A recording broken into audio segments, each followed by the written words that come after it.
Hello, my name is Aisana and I'm the clinical lead for e-surgery. Welcome to another episode of eHealth Matters.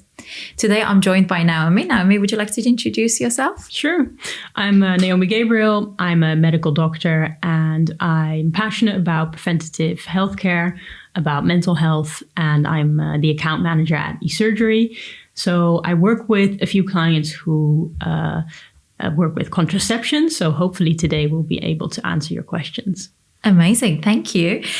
So with contraception, let's just get into it. Obviously, it's to prevent pregnancies. So there are so many different methods. Let's just get into it and tell me more about it. Yeah. So what contraception is essentially is all different ranges of methods to avoid pregnancy. And you have different categories. So you can have a surgery to prevent yourself from having a pregnancy, so a vasectomy or tubal ligation. You can take oral contraception, so hormonal or non-hormonal. This is usually pills, but they're also available in an injection form or in an implant. There's barrier methods like the condom, male and female condom, other versions of barrier methods. You have an IUD, an intrauterine device that you can have inserted by a healthcare professional. And then you have some more, I would say, calendar-based methods, or they're called fertility awareness-based methods. Okay. And these all range in terms of their effectiveness. You also think about personal lifestyle preferences or medical history when you're thinking about when to prescribe any of these. Interesting. So there are a lot of options. It can be quite overwhelming, and I can appreciate why some patients might struggle deciding which one would suit them and what would be the most effective method of contraception. But it's so much more than just what's the most effective, right? So it's the safety, it's the risk factor, which we're going to talk about as well. But before we get into that, can you tell me more about how it actually works? Let's start with the combined pill. Yeah. So if we first look at what a menstrual cycle kind of is and without medication, how it works, it's useful to think about a cycle of 28 days. And within that cycle, there's a few days of ovulation, which means that what happens is that the ovary releases an egg, and this egg has the capacity to reach a sperm cell, and together they can make a fertilized egg and eventually a pregnancy. So there are a group of hormones that work together to regulate this, naturally speaking. And two of those, estrogen and progesterone, are hormones that are also present in the combined oral contraceptive pill. So what these oral contraceptive pills do is they remove the favorable environment for pregnancy to happen. So they prevent pregnancy by making sure that some parts of the process is kind of sabotaged. Okay. So if we think about if we think about a combined oral contraceptive pill, what it does is it prevents the egg from being released from the ovary. Right. So that means that if there's a sperm cell somewhere trying to swim up and meet it, it won't find it because it won't be released. When you look at other versions of the pill, so the mini pill or the progestogen pill, which is a version of progesterone, it can't consistently do the same thing, so avoid the egg from being released from the ovary. Instead, what it does, it works further down in the uterus. So it can make the mucus that's naturally present there thicker so that the sperm cell struggles to swim up it. And I should say, the uterus lining of the wall is thinner. Right. So another thing you need for pregnancy is that a fertilized egg eventually implants in the wall, and that can't happen if it's too thin. So in both cases, they will just make sure that it's a bit of a hostile environment for pregnancy to happen. That's very interesting. And so that is, you were talking about the oral tablets, the combined and the mini pill. Would they, for example, the injection, which is the progesterone, or the implant, because they again produce progesterone, would they work in the similar way that you just mentioned as well? Yeah. Okay. So usually women will start with a pill in many cases. But there could be other reasons to use an injection instead or an implant. But ultimately, they are all the same hormones, either the combination of estrogen and progestogen or just progestogen, trying to do the same thing. Interesting. It's just different method of delivery of that hormone in your body. Yeah. Okay. Interesting.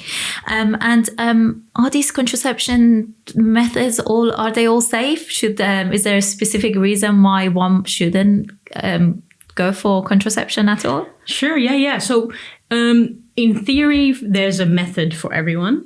But when we look at certain categories, so for example, hormonal contraception, there are a few side effects, risk factors, rare side effects that we need to think about.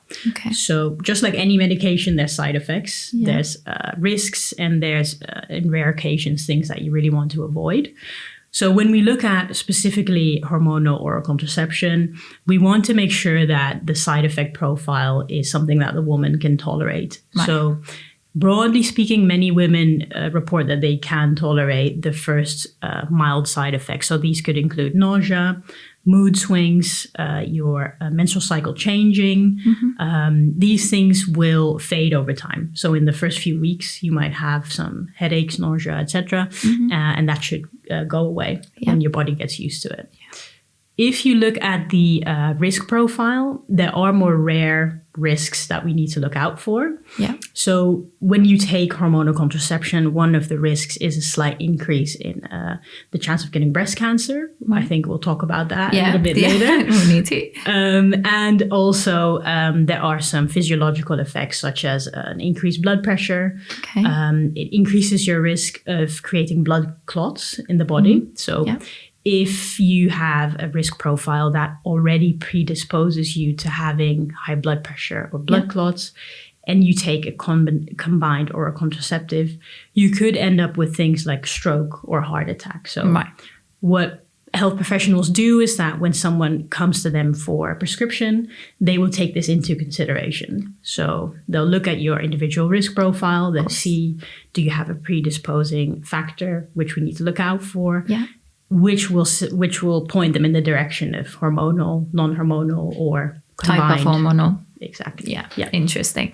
And in terms of the kind of side effects, the more mild side effects like the nausea, the kind of feeling sick, actually being sick with the combined pill or even the mini pill as well, are there things that patients can do to reduce the risk of that? So do you have any advice about how to manage those side effects? Yeah, I mean, I think when you start any medication, it's always good to make sure that the other factors outside of it that you can influence, that you make that as comfortable as possible. So if you live a relatively healthy lifestyle, if you make sure that your diet is kind of varied, certain side effects can have less of an effect on you. Yeah. There are also some over-the-counter medications that you can use when you feel nauseous or when you have a hangover. You can take a pain medication. Yeah. So it's kind of, I don't really have a magic pill, but it's kind of like a common sense absolutely. Approach. I think I'm just trying to think back at what I used to do, because when I was on a specific pill like Jasmine, which is the combined pill, it used to make me feel absolutely awful. I would wake up in the morning, it just constantly being sick, almost like as if I was pregnant. I was having morning sickness. But what I ended up doing, and what I figured out, was because I was taking it late at night, and that was the only time that I would remember to take the tablet, because that's something else we'll talk about, is adherence to medication. It was making me feel really sick the next day. Right. So I ended up switching around the timing of the tablet. So I think I ended up taking it after breakfast or after lunch. And that helped a little bit, but I was still, I never got on well with it as well. Okay. How did it end? I will talk about that. I switched to the implant, which has been very, very good for me. Good. Okay. Yeah, absolutely. Right. So other than my own personal health experiences, you mentioned about, there's obviously the risks of cancer with this as well. Let's just talk more about the risks of cancer associated with the contraception, because it can be quite scary. There's a lot that has been over the many past years that have been lots of articles saying, oh, if you take specific contraception, it can give you breast cancer or ovarian cancer. Yeah. Is it true, false? What is your take on it? Yeah. So just a long story short, there is a slight increase for some cancers, and there is actually protective effect for other cancers. Okay. So the answer is a bit nuanced. And I think generally speaking, yes, when you take hormonal contraceptives, so the mini pill or the combined oral contraceptive, there is a slight increase in breast cancer. But from research, we can say the benefits still outweigh the risks. Okay. And I'll get a bit into the benefits later. But I think when I started learning about research and kind of looking at risk, I was at first a bit worried because I saw just a flat number saying like, breast cancer risk increase 20%. And I thought 20%, that's quite a lot. That's a lot. How can this be a slight increase? But I think it was coming from a point of thinking you either have risk or you don't. That's what I thought. So if I don't take the pill, there's 0% that I will ever get breast cancer. Interesting. If I take the pill, 20%, I'll forget about it, you know? You're almost there. But when you look at it in a relative way, when you take all the risk factors into consideration, this percentage changes. So an example is if you are between 16 to 20 years old, your baseline risk of developing breast cancer is very low. So adding the contraceptive pill to it will increase it slightly, which is why we say a slight increase. Yeah.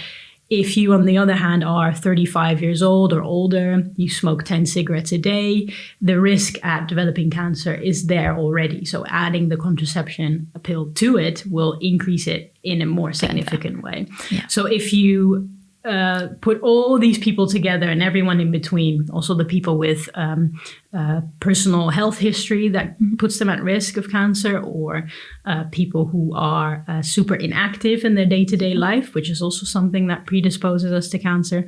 If you put them all together, that percentage gets to 20%. So on an individual level, we always look at risk, which means that we can say the benefits still outweigh the risks. Yeah. And if you then look at the benefits, it's obviously to avoid pregnancy in the first place, but also to regulate and reduce symptoms of other disorders. So, for example, PCOS or endometriosis. A lot of women have excessive bleeding when they menstruate or excessive pain. Yeah. So these are all reasons that people choose to take the contraceptive pill, and those benefits still outweigh the risks. Yeah, that makes sense. Okay. So don't look at it as a cause for like getting 20% cancer, increased risk of cancer, but have that discussion with your healthcare professional to see whether you are at an increased risk. I think the key point is having that increased risk factor for developing cancer in the future. Yeah, and I think the last thing to mention that's useful is also that this risk is also based on the fact that you use it for 10 years. So if you start when you're 16 and you end at 26, that is the population we're kind of looking at. I see. Also, if you, let's say you get to a certain age, you want to have kids, you stop having hormonal contraception, you then afterwards choose a non-hormonal version. 10 years after stopping, your risk goes all the way back down to someone who had never taken contraception to begin with. Okay. So this risk is really influenceable even with healthy lifestyle factors. There's a lot of things we can do in the meantime as well. So it can be reversed. Yes. Okay, that's... I'm happy now. I've almost gone back to 0 and then I'm starting again after having kids. So that's really, really good to know. Okay, so let's talk about fertility. Talking about kids, one of the misconceptions would be that contraception leads to infertility. From personal experience, when I first started, because of acne, my doctor prescribed me contraception when I was just a teenager. My mom was like, oh my God, my child is going to be infertile. Obviously, I'm not. I've had 2 kids since then. But that is one of the constant worries that a lot of patients that we come across have is the risk of infertility. So when we look at the research, we don't really see a clear connection between infertility and contraception. So just from that point of view, it's not something to worry about. However, like you said, it is a widespread thing that people say and are worried about. So I think where some of this comes from is that when you have been on contraception for a while and you stop because you want to try and have a family, it takes a while for your hormonal system to reestablish itself and to take over again, because you basically have been using hormones to regulate your cycle, and now your natural system will take over again. For some women that can take, I think most guidelines say between 1 and 3 months. For some women, it can take longer. Other women will say it took me a week when I stopped to get pregnant. So there's a huge variation in when this cycle is again reestablished, and that could influence your ability to get pregnant. However, this is not an issue of infertility, because infertility is really has a strict description of saying, okay, you've stopped your contraception.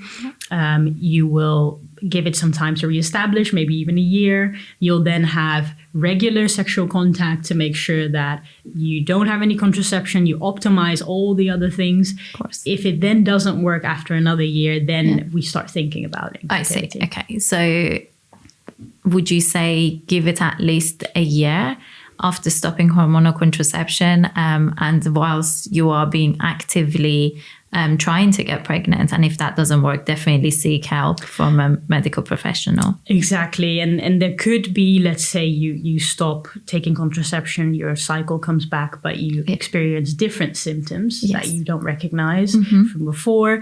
It's always good to see someone before that point, because there are certain things like endometriosis or PCOS that can have an effect on your fertility. So perhaps there's a different underlying reason why you're not getting pregnant. That's actually a really good point as well. So it could be, as you said, that it's not necessarily the contraception, but an underlying health issue that's causing this. Right. So what about weight gain? So I've heard this again from a lot of patients who are like, oh God, I don't want to be on contraception. Last time I tried it, I gained X amount of weight. And it's almost terrifying for them to even go back on contraception. So can contraception cause weight gain? We've only seen this connection from research in one case, which is with the Depo-Provera. So that is an injectable version of hormonal contraception. That is, for some users, it creates this causal relationship. So where you can say the weight gain was absolutely due to this injection. However, for all the other methods, we don't really see this relationship. But like you said, a lot of people will have this experience. So, I think a lot plays into how people experience what is happening to them and then connect it to having a contraception. But if you really look at it from just that point of view, like you've gained weight, is this because of the pill? We can't really see that in research. Right. Something that is good to mention is that if you look at the individual hormones, so estrogen and progesterone, they do have some metabolic effects. So we can see in some studies that progesterone has the ability to have the body hold on to more fat. Estrogen can have the ability to do the opposite. But these studies aren't conclusive, so they're not all pointing in the same direction. There might be a study that will say, well, actually, it's more complicated than that. It also plays into the protein metabolism and how the person chooses to exercise. So we can't really say contraception causes weight gain. Something else that might be playing a role in this narrative as well is that over time, even if women do not use contraceptive medication or hormones, we'll gain weight naturally over time as women. So some of that might be tied into the experience. Interesting. Or underlying health conditions, I assume, as well. Yeah, for sure. So like we said in the previous answer as well, PCOS has a symptom of weight gain, and some people might be taking it for that reason. Interesting. But there's definitely no direct link when it comes to, let's say, the mini pill. No. Okay. No. That's good to know. Okay. What about your mood, or if just generally affecting your mental health and you're on contraceptive medication? Is there a link between these two? Because just, normal menstruation cycle, I know it makes me absolutely, I wouldn't use the word crazy. My partner probably will, but it really does affect my mental health. Yes. When I'm Me PMSing. too. Yeah. So how does it help it if you're on the contraception? I know I personally find that my mood is more manageable if I'm on any method of contraception versus not being on it. But then I remember many years ago, I was on a particular brand of contraception, and it literally went downhill, my mental health. So what is your take on that? Yeah, I think when looking at research, there are definitely links between mood or mental health status and the hormonal contraceptive pill. So the nuanced story is that it depends on what we are looking at. So let's say we talk about mood swings. That is actually a side effect of the combined oral contraceptive pill. Okay. So a lot of women will report having some sort of mood swing experience when they first start their pill. Okay. And then after a few weeks, or a few months, I should say, that should actually normalize, or it could be a sign that it's useful for this woman to try something else instead that has less of an effect on that. So we see a negative effect on mood in that sense. However, if we look at women who have PMS, premenstrual syndrome, it's actually one of the medications we prescribe to them to help them modulate their mood. Okay. So we can't really say this pill does this to your mood, this pill does that. It really depends also on the individual and what they are experiencing and going through. Okay. And another example would be someone who has a history of depression. That is also a conversation to be had, because perhaps the solution for this person might be to have non-hormonal contraceptive choice. But there are links in research between the mood, between depression and contraception. Yeah. We just can't say it's always a negative effect or positive effect. Interesting. So a take from that would be, if you notice any changes when you start contraception, a new method of contraception, and if it's unusual or you feel different, or people around you noticing anything different about you, please speak up. It is not okay to feel like that when you start a new medication. Yeah, absolutely. I think sometimes you almost put up with it. We're like, oh, well, I can't take, if you've already, let's say, tried the combined pill and you're on the mini pill, and you're like, oh, I can't take anything else because, let's say, I suffer from migraine and I'm contraindicated with the combined pill. So this is the only choice I have if I don't want to get pregnant, right? And then you start having these mood changes, and that's not okay. There are other options. Absolutely. And even now there's a new range of estrogen combined pills. So what used to be in these pills was a synthetic version of estrogen. Now they're using a physiological version of estrogen in some pills, and that is shown to have a positive effect on mood. So if you've been on something for a long time and this is one of your struggles, having the mood swings, it is worth having this conversation and saying, should I try something else, something that's newer? Yeah. Maybe it'll have a better effect. So like you said, don't walk around with it and just accept it. Yeah. Thank you. Thanks for that. Okay, so one of the things that I don't think we touched on was the combined pill, and the concern where if someone suffers with migraine, it might not be suitable for them. Does that sound right to you? Yeah. So migraine, especially when people experience aura, so sensory disturbances, it's usually kind of like a flash or something that disturbs their sensory field. That is associated with an increased risk of creating blood clots. And estrogen, which you can find in the combined oral contraceptive pill, has the same effect. So this is kind of where the pre-existing risk and the risk of the pill come together. And then that risk becomes high to a point where we're just not comfortable prescribing this to people with migraine with aura. Okay. So instead, an option for them could be the progestogen-only pill. Okay. So there is With the, I suppose one of the first things that when you go and see your GP, doctor, pharmacist, nurse practitioner, would be that they ask you a few questions about your risk factor. One of the things would they check your blood pressure, they ask you about your migraine, your kind of past medical history, and your family history. So if you do kind of share that you suffer with headaches or migraines, you're almost immediately excluded from the combined pill.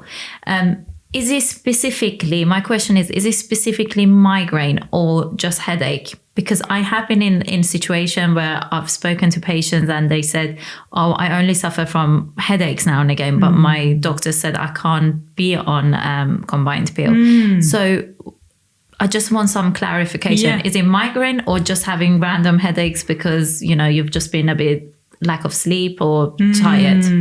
Yeah, I think when you look at the research, the underlying risk is the important thing. So do you have the tendency to make blood clots because of a pre-existing risk?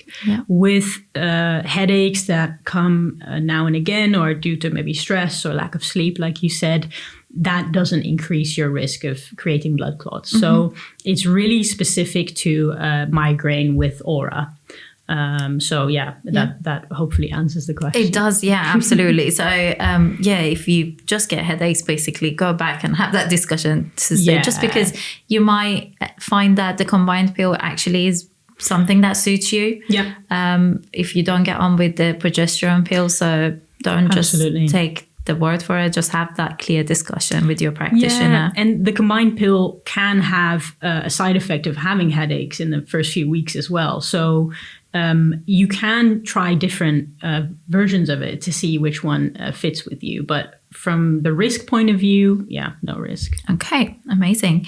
And in terms of effectiveness, I don't think we talked about this as well. So let's start with contraception in general, whether it's barrier method, non-hormonal or hormonal. Is there anything that's 100% effective? Unfortunately not.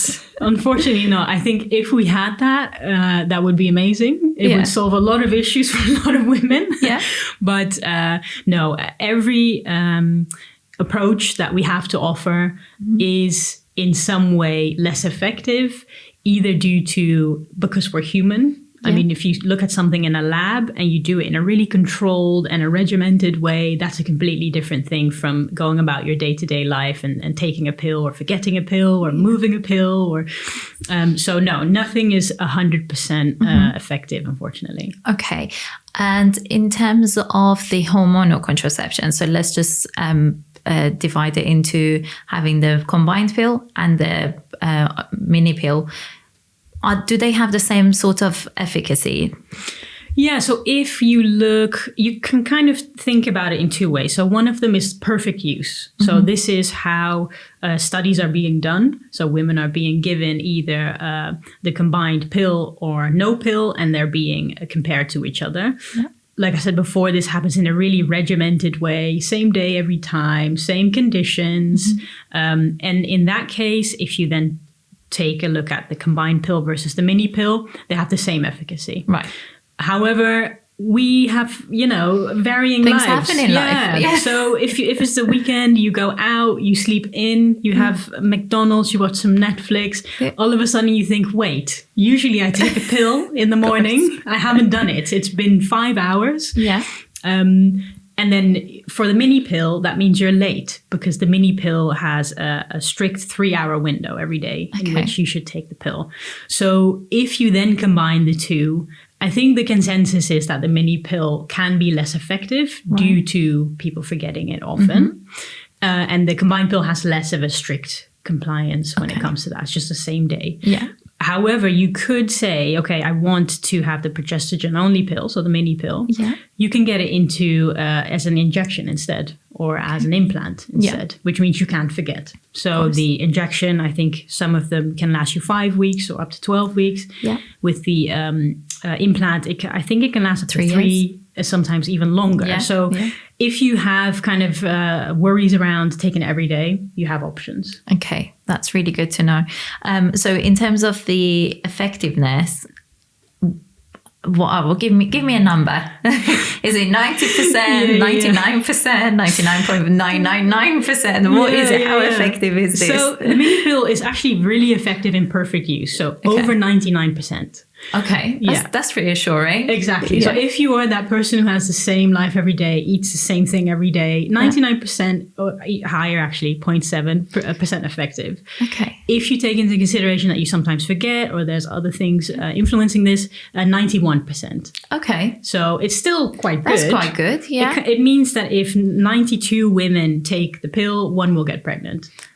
Yeah. So that's good odds. That's really good odds, I suppose. Yeah, absolutely. And I suppose there are other measures that you can put in place to cover the other percentage as well that you're losing out, right? Exactly. So if you miss the pill, use a condom. Yeah. Absolutely. Yeah. Okay. With the combined pill, I just want to kind of have a brief overview of how you take it, and if it's normal to experience bleeding versus what the mini pill looks like, or even like the implant or the injection. Are you supposed to experience bleeding?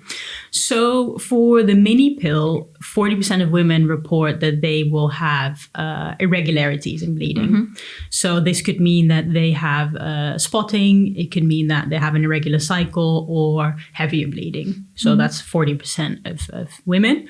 On the combined pill, you can have, if you have a stop week, you can have your regular menstruation cycle where you have regular bleeding. Mm-hmm. If you look at then injections and implants, if it's the progestogen only, it'll be the same as the mini pill. Okay. So does that answer the question? Yeah, it does. So with I suppose from what I gather is with the combined pill, you take it for 21 days, then you have a 7-day pill-free period. That's when you get your period, and then you start a new cycle. But with the progesterone only pill, the mini pill, you continuously take this. Some people don't experience any bleeding. Some people get spotting, irregularities, as you said, and similarly for the implants as well, or the injection. Yeah. I suppose with the injection, from personal experience, what like the implant, I find that I went from like a couple of years where I absolutely had no menstruation whatsoever, which I absolutely loved. Having 2 young children is not something that I even wanted to go near. So it was actually a really good thing for me. And then suddenly it just comes out of nowhere. And for me, I think I almost would have preferred the combined pill because at least I know when to expect. Right. But with the implant, it could come anytime, and it's almost I suppose it's a little bit like it takes me off guard, and I would have liked some preparation. Right. Yeah. And I don't know how to manage that. I don't think there is an answer, and it's probably just a rhetorical question. I'm thinking out loud. It is a good point to think about when you are someone who's considering contraception. These things all play a role, and that's completely fair because we've been talking a lot about risk or about the patient point of view in terms of what are they comfortable with. But this plays a huge role. Do you have a life where it's not that bad if all of a sudden you realize, I have spotting, or I'm, my period, I have an irregular bleeding, or do you want to have influence on that and say, well, not now, but in 2 weeks' time, it's fine, okay. I can have my period. Absolutely, give me a heads up. Yeah, absolutely. And I think that's what was missing. So when I started having those discussions with my clinician, again, the same information was given to me. You may experience irregular bleeding. And I didn't know what was normal for me. I think that is one of the uncertainty. It can make you quite nervous. Like, is this normal for me? Like, how did I go for 2 years not having any bleeding and then suddenly I'm having bleeding? And then you go and read the patient information leaflet and you talk to other professionals and they're like, no, that's quite normal. It's normal. So I think just having that, just be prepared for it because this can happen. Yeah. And there is no answer clearly for it as well. It can just affect you differently. And I suppose lifestyle factor can affect it as well. So if you're eating well, exercising, having enough sleep, they can also play a part in your hormonal regulation as well. Yeah, good point. Yeah. Or at least that's what I've gathered from it as well. So I suppose there isn't anything specifically that we can say this method of contraception completely stops your bleeding for sure. Or is that? No, I mean, as a doctor, I go really extreme and go hysterectomy, but that is for other reasons not a good idea. Yeah. So no, there isn't a method of contraception that you can use that will for definite stop your bleeding indefinitely. Okay. Yeah. Oh, hysterectomy. I mean, that's an option. I mean, Absolutely. I have considered, I'm not even joking, I have considered this at some point because especially with the mood changes, but it was very, I mean, I immediately realized that's going to open another can of worms with the menopause and initiating all of that. So let's just not even go to that. So it's always, even in that case, the benefits need to outweigh the risk. Can't catch a break. Yeah. Can't catch a break here. Yeah, with our hormones. Absolutely. So we talked about how effective the contraception is. So I suppose there is always the risk of pregnancy with them as well, right? Mm-hmm. Is there any way we can do to make sure that we're 100% effective? So maybe take the pill and then use a condom while we're sexually active. Yeah, I mean, that makes it very close to 100%, that's for sure. Okay. And obviously you need to use both methods properly. Mm-hmm. So I think something that, for example, when you talk about the condoms as a barrier method without any other contraception, it is a quite high effectiveness rate, so 98%, but it drops really quickly to about 87% because using a condom properly and correctly is just not very sexy. Because what that would look like is that you have to look at the packet. Is it still in date? In films, you always see people open the packaging with their teeth, and then you can puncture the condom, which makes it ineffective. When you take it out, you should actually look at it, see if it's not damaged. Yeah. Put it on properly with a rim on the outside, not on the inside. So as you can hear, the sexy mood is gone. Yeah, that's actually very true. I never thought about that.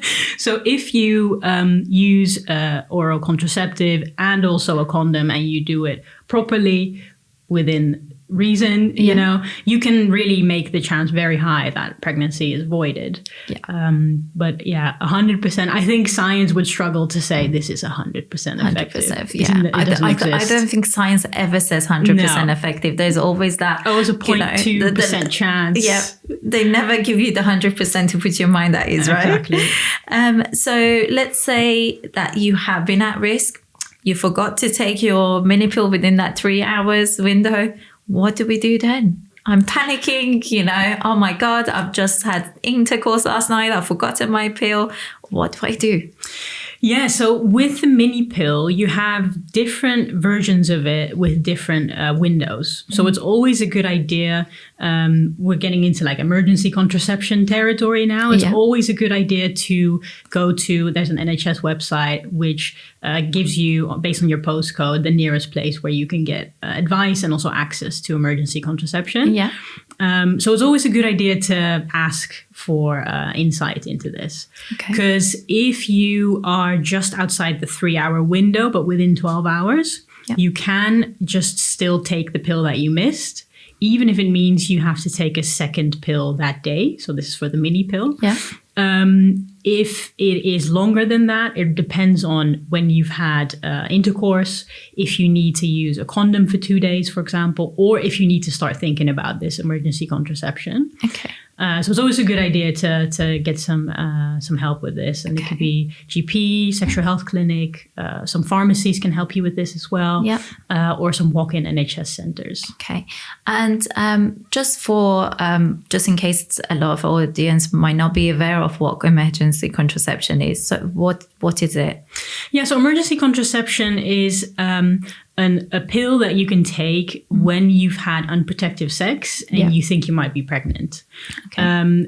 It works similarly to what the combined oral contraception does, which means that it avoids the egg from being released from the ovary. So if there is a sperm cell or multiple sperm cells trying to meet an egg, they can't because it's avoided by the emergency contraceptive. So with the emergency contraception, is that 100% effective? It is not 100% effective. There are 2 emergency contraceptives, broadly speaking. The Levanel, which you can take within the first 3 days after having unprotected sex, and then the Ella-1, which is within the first 5 days. Okay. The efficacy in the beginning, so within the first 12 hours, is about 97%. Yeah. But the longer you wait, the more days you add to it, the efficacy goes down. Okay, so if you have missed your pill, or you've been engaging in intercourse, please get down to your local pharmacy as soon as possible. I know that majority of the local pharmacies in the UK, they offer free contraception, free emergency contraception. So you just have a consultation with the pharmacist, and depending on whether it's suitable for you, based on your risk factors, that they will be able to give you that medication. I think from my days back in the community pharmacy, one of the main things that I saw, especially young women, struggle with when they came in for emergency contraception was the cost of it, which I'm so glad to see that through new initiatives, this has been more widely available so that they can access it for free of charge as well. I think at the time it was for one tablet was about £35, which is actually quite costly, right? For someone, Absolutely. It's still really, really expensive. I'm so happy that there are initiatives. And even if your pharmacy, I suppose, doesn't offer free contraception, emergency contraception, through, as you said, look up on NHS website, through sexual health clinics, that's something that you can access free of charge as well. Yeah, and it's all discreet as well. It's confidential. So you can have the conversation with your GP without having any worries.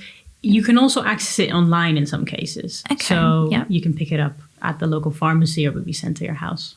Absolutely. I think I would just add to that as well, with when you are requesting it for online, if it is, you can actually purchase, not being prescribed, the purchase is the wrong word, but being prescribed this for future use as well. So if you are, let's say, going on holiday, you'll be drinking, there is a risk that you might forget to take your usual contraceptive pill, and you just want that reassurance, you can actually, after having a consultation, get this for future use as well. Nice. Just because if you are requesting this online for emergency contraception, let's say if there is a delay in our lovely postal service, then that won't be good, getting it like 4 days after you were meant to take it, right? Yeah. So just be mindful of that. So get to the point of access that can get you the medication as soon as possible. Yeah, good point. Good advice. So is contraception, like ongoing contraception, accessible free of charge through the NHS? Yes. So for every woman on the NHS, contraception is free, including emergency contraception, which is an amazing thing. And if you have the initial prescription and you're getting your contraception, you don't have to keep going back to your healthcare provider. You have an annual check where you can, where they check for certain risks and also your blood pressure to make sure that you're still eligible. But you can just get a repeat prescription or have it for 3 months at a time, 6 months at a time, sometimes a year at a time. Awesome. You can get it from your local pharmacy as well under the contracepting prescribing service as well. So there's really good access to contraception even if you can't get a GP appointment, for example. That's really good to hear. I'm so glad that I've recently, with a new free contraception through local pharmacy, I think this is actually going to be almost life-changing for a lot of women, because again, going back to my time in community pharmacy, I used to see lots of young girls come to ask for emergency contraception, and they were almost using emergency contraception as a method of contraception. Wow. And that's obviously not advisable because I'm sure you will agree, with emergency contraception, there is quite a large dose of hormone that you are taking in one tablet. And it's not recommended to be used frequently. And one of the things that they struggled with was having that accessibility to their GP or the family planning nurse. So now that it's available through pharmacy, I think this is going to make a massive change when you see those kind of patients that come in, and to be able to offer them something more permanent, to put their mind at ease. Nice. Yeah, very good. Yeah, no, that would be really, really good. I'm excited about this. And in regards to giving birth, so let's say you've obviously had a baby. Can you fall pregnant immediately after? Or can you go on contraception immediately after is my question. Or if you're breastfeeding. Yeah, so in the questions all have kind of a slightly different answer. Okay. The advice is to use protection past day 21 postpartum. Okay. So if you don't choose to go onto oral contraception, at least from day 21, you should use, for example, the barrier method, at least. Okay. Yeah. If you do want to start contraception before then, so as soon as possible, let's say, the thing to shy away from is the combined oral contraceptive. Okay. And the reason it has, again, to do with the estrogen in the pill, which increases your risk of creating a thromboembolism. So you want to make sure that the woman's risk factor is low enough before you prescribe a combined oral contraception. Okay. So what happens in pregnancy is that you are more likely to create these kinds of blood clots. Yeah. And that continues the 3 weeks postpartum as well. Okay. So you always have to talk to your nurse that you're seeing about your postpartum, how you're feeling, and then say they can do a risk assessment and see, can you come back on the combined oral contraceptive? Okay. However, if you're breastfeeding, it can have an effect on breastfeeding as well. Okay. So there are some studies that show that the volume of breast milk that you produce is reduced when you start using the combined oral contraception after those first 21 days. Right. So if you are breastfeeding, the advice is to not start until 6 weeks postpartum. Okay. However, you still then have to be aware of the fact that this could be the risk, that the volume of your breast milk could go down. Okay. For the progestogen only, so the mini pill, the advice is different. You can start immediately postpartum. Right. This is the same for the injection and the implant. Right. If you look at an IUD, for example, copper IUD, in some cases they're even able to insert this when you are after you gave birth? After you gave birth. Oh, wow. That's really interesting. Yeah. So this is a conversation to have because it's not for everyone. Yeah. I mean, some women might find this really handy and other women might think, please don't leave me alone. After something and a human just come out of you, why would you put something back in there? Yeah, exactly. So some methods you can use immediately. Others you should wait 3 or 6 weeks for. But the barrier is needed after 21 days. Okay, that's really interesting. For some reason, I don't remember, but can breastfeeding be a method of contraception? Yes, it's something I would struggle to advise people to rely on because the rules are very strict. Okay. It's called LAM, lactational amenorrhea method. Yes, I think I did that after I gave birth as well. Okay, I solely relied on breastfeeding and obviously being a new mum. Yeah. And that, it's something you hear a lot. Like just like the weight gain and the mood changes. It's something that people talk about a lot. Yeah. The rules are quite strict. So you have to not have your menstrual cycle. So if you start bleeding, then that method is out of the window. Yes. You have to breastfeed every 6 hours at least. Oh, yes. Yeah. And your baby has to drink on your breast. So if you pump, for example, that doesn't count.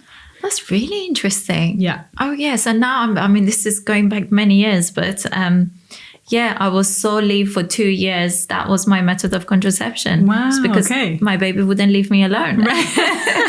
And it was lovely. It was fantastic time. But that's really interesting. I completely forgot about that. Yeah, that's really good. Final question. Are there any surprising facts about contraception that people don't usually know? I have 2 things. One is that not every form of contraception also protects against STDs or STIs. Mm-hmm. So the condom does. Yeah. but the pill doesn't, the IUD doesn't. So if you are using contraception, it doesn't mean you're protected against STDs. Yeah. Always good to keep in mind. The second one is that with the risk of creating blood clots when you use a combined oral contraceptive, it's always good to mention that you're using this as medication when, for example, you're going into a surgery. Because a surgery has a similar risk because you're lying still for long periods of time. It's always good to mention. And I say this because usually people feel healthy otherwise. So when they're asked, do you use medication? They'll say, I use nothing. Absolutely. Even though they use a pill every day. And the same risk about making blood clots exists when you do a long haul flight, so longer than 4 hours in an airplane, or on a train or in a car. If you're sitting for 4 hours and not really moving much, make sure you get up and move, because there is a risk, similar risk associated with that. That's very good that you mentioned that. I'm sure that is a surprising fact. Thank you so much, Naomi, for coming today. I know you've come a long way as well to be here today, so really appreciate your time. No worries. I hope you enjoyed our another episode of eHealth Matters podcast, and we're looking forward to our next episode. Thank you. Thank you.